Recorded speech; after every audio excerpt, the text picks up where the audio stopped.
everyone, and welcome back to Tokyo Tuesdays, the segment in which I head to the Tokyo Disney theme parks to sample and review every last eatery.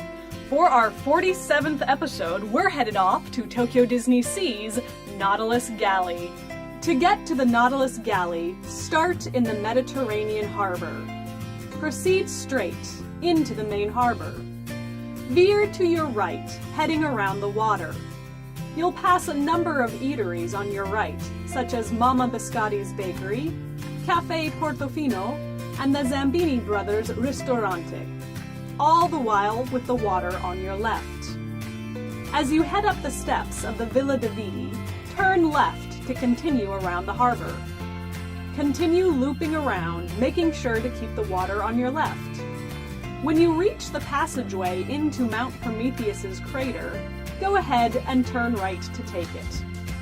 Head all the way straight through, and once you've popped out the other side, veer left around the caldera. Continue heading around, ignoring the turnoffs on your left that would take you back inside the volcano, keeping the water on your right this time. Go all the way around until Nautilus Gifts is just in front of you. Make a hard right turn, and you'll find a set of stairs. These stairs will lead you down below to the Nautilus Galley. Nautilus Galley is a counter-service eatery themed in the style of Jules Verne's Captain Nemo's Nautilus. You don't actually eat on the submarine itself, rather next to where it's docked. Because this is an outdoor eatery, you have an amazing view of all the incredible beauty of the mysterious island. The tables themselves are located under the exposed beams and cables of a very classic steampunk style, as well as hanging lamps for the colder months. This is one of those locations where everything is designed and branded, even the cash registers. So today I am at the Nautilus Galley.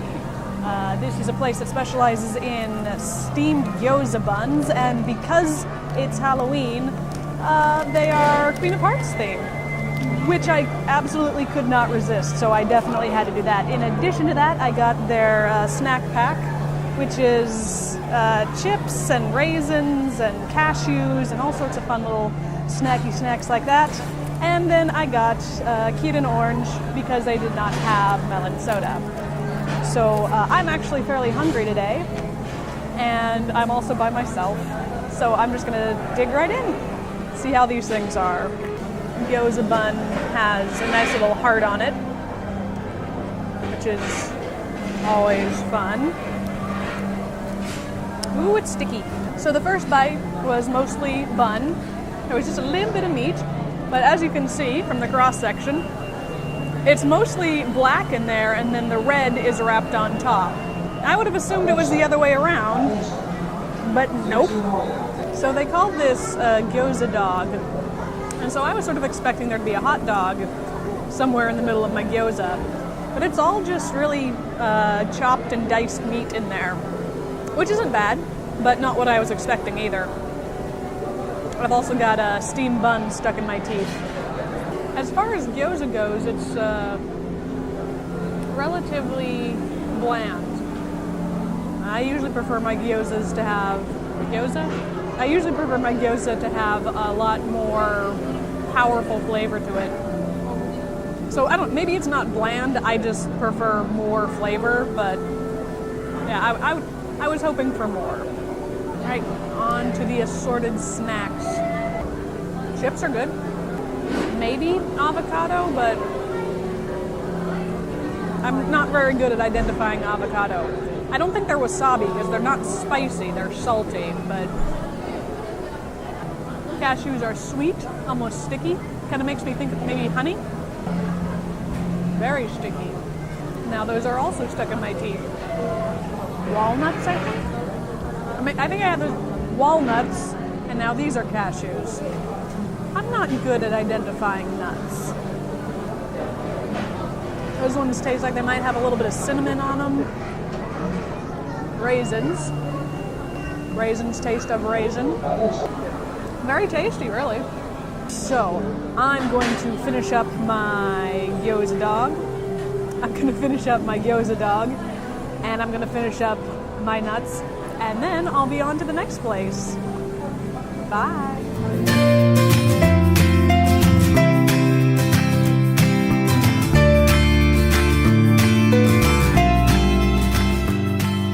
Now that we're home, let's see how it rates. Service is a 2 out of 5. Now, my experience at the counter was fine. We did have a small snafu where I ordered the two-tone gyoza dog, which that's what it's called in Japanese. It's a two-tone gyoza dog. That's what it's called. And so I wasn't just throwing the word two around for no reason, but she thought that I was actually ordering two-tone gyoza dogs, and I was not. I was only trying to order one. So she, on her little order form, crossed out the 2 and wrote a 1, then handed that off to the woman at the cash register, who saw the 1 and the 2 merge together to form a 6, which was underlined several times, and so in her head she was like, okay, 6, emphatically underlined, typed in 6, my order came to over 3,000 yen. I had to sort of pause and go, I'm sorry, that seems like way more than I was expecting to pay at this location. Where's the 3,000 coming from? She explained the order form to me. We called over the woman who took my order. We got everything cleared up. It took probably less than 30 seconds. It was, very much a, that's not right. What's the problem? Over here. Oh no, this is supposed to be that. Okay, we got it. Fix, fix, fix. And I only really bring this up to point out that, even with a language barrier, even when there's a pressure of a huge line behind you, sometimes there are issues, but the issues are handled very well. The employees are trained to try and figure out what it is that you want. They want to give you what you want, and so that's not my issue here. My issue here was more the length of the line, first of all. The length of the line was a little bit much. I arrived about 2 hours before standard mealtime to try and avoid the crowd, and that did not help at all. I was still in line for around half an hour, and that's a little obscene. But even more than that, the thing that bothered me were the line jumpers. So these people who would just head down the stairs past everyone waiting in line and just jump into the front of the line, and employees would come up to them and say, no, you have to go to the back of the line, and they would essentially go, no, it's fine, this is where we start. And that was the end of the conversation from as far as I could tell. And I had already gotten my food at this point, so it didn't really affect me, but I had a lot of empathy for those dozens and dozens of people that they just strolled past and cut. And it was really disheartening to see the employees having no power over these people to say, no, seriously, you need to go to the back of the line. Like, if it had been a ride, that sort of behavior wouldn't have been tolerated, but because it's food, it is. I honestly don't know what the policy is here, but it is disheartening and upsetting as someone who is waiting in line to see that sort of stuff. So yeah, 2 out of 5, but not because of my experience at the counter, which was lovely. Atmosphere is a 4 out of 5. This is a very pretty location. You're down by the water, so all of the walls around you have been designed to look like volcanic rock. Everywhere you look, there are these blue-green iron I-beams with gold trim and super stylized lamps and heat lamps and wires. It's really, really well decorated. It looks like it could have just walked out of a Jules Verne novel, appropriately enough. If I had any complaints about this location, it would be that it's a little bit loud. The sound of the waterfall combined with the music that they play at this location, combined with the whistles of the boats that drive past, can be a little bit much, but visually, absolutely, 4 out of 5.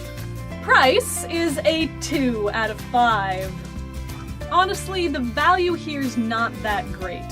While this isn't the most expensive location in the park at all, the gyoza dog is $5.50 and is not very filling at all. Meanwhile, the snack pack is just $3.80, but it's also sort of generic enough that it's nothing that you couldn't find at a grocery store or convenience store for a better value. So yeah, 2 out of 5. The food is a 2 out of 5. Like I said, the snack pack is really good, but I'm basing my rating more off of the gyoza dog since that's the star of the Nautilus Galley's menu, and I was somewhat less than impressed with this food item. The presentation was beautiful. I loved how it looked, but it lacked flavor. I usually have gyoza, steamed buns with a lot of flavor in them, and this just didn't have much.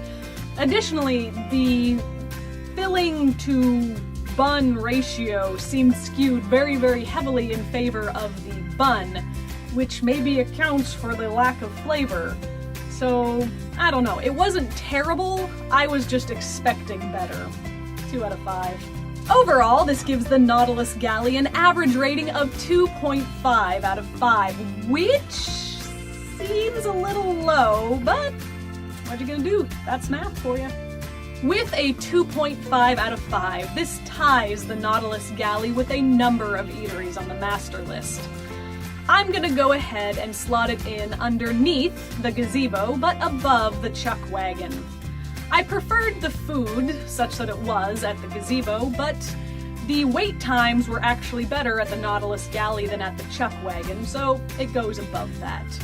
All of this earns it 40th place. Meanwhile, on the counter service list, it once again ties with the gazebo and once again slots in underneath, this time earning it 27th place. So, that's it for this week. Come back next week if you want to find out where I'll be then. Hint, I'll be off to discover an entirely new eatery. If you have any comments or suggestions, please feel free to leave those. We'd love to hear from you. Give this video a big ol' thumbs up and subscribe to the channel if you like what we do. We'd surely appreciate it. If social media is more your flavor, you can find us there, links to that in the description box. And I will see you next week for another Tokyo Tuesday.